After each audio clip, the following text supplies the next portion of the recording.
ನೀವೇ ನಿಮ್ ತಲೆನ ಬೋಡಿಸ್ಕೊಳ್ಳಿ, ನೀವೇ ನಿಮ್ ತಲೆನ ಬೋಡಿಸ್ಕೊಳ್ಳಿ. ಆಗಲ್ಲ ಅಂದ್ರೆ ಹೋಗ್ತಾ ಇರೋ. ನೀವಲ್ಲಿ ಇರೋಕ್ಕೆ ಲಾಯಕ್ಕೆ ಇಲ್ಲ. ಇದು ಆಕ್ಚುಲಿ ಚೆನ್ನಾಗಿರೋದು.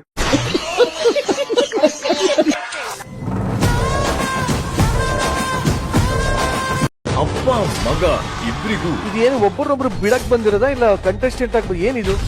ಏನ್ರಿ ಅದು ಮಾತಾಡೋದು? ಏನ್ ಮಾತಾಡ್ತಾರ್ರಿ? ಯಾವನ್ರಿ ಅವನು? ಇವಾಗ ನೀವು ಬಿಗ್ ಬಾಸ್ ಗೆ ಹೋದ್ಮೇಲೆ ಎಷ್ಟೊಂದ್ ಜನ ಹುಡುಗರು ನಿಮಗೆ ಬಂದ್ರು. ಅಮ್ಕೊಂಡ ಖಂಡಿತ ಬಿಗ್ ಬಾಸ್ ಅಲ್ಲಿ ಬರ್ಬಾರ್ದಪ್ಪ. ಟಿವಿನ ಹೊರ ಹಾಕ್ಬಿಡ್ತೀನಿ ಅವತ್ತು ನೈಟೇನೆ.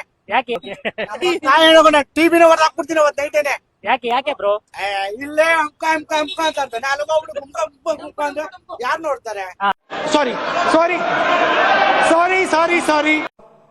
ಏನ್ ಹೆಂಗೆ ಹೊಡೆದ್ಬಿಟ್ರೆ ಇನ್ನು ದೊಡ್ಡ ಫೈಟರ್ ಅಂತ ಅನ್ಕೊಂಡ್ಬಿಟ್ಟಿದ್ದೀರಾ?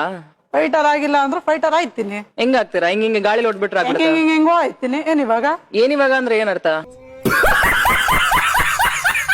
ನಾನ್ ನಿಮ್ಗೆ ಯಾವ ಟಾಸ್ಕು ಮಾಡಕ್ ಬಿಡದೆ ಬರೀ ಅಡಿಗೆ ಮನೆಗೆ ನಿಮ್ಮನ್ನ ಹಾಕಿದ್ರೆ ಏನ್ ಮಾಡ್ತೀರಾ? ಅಯ್ಯೋ ನೋಡಕ್ ಹಿರಿಳಪ್ಪ, ಆಡೋ ನೀನು ನಂತರ ಯೋಗ ಮಾಡೋ, ಅವಾಗ ಹೇಳೋ ಹಿರಿಳು ಅಂತ. ನನ್ನನ್ನ ಯಾಕೆ ಸೇರ್ಸ್ಕೊಳಲ್ಲ? ಅಣ್ಣ ಇನ್ನು ಏನೋ ಬೇಕಣ್ಣ.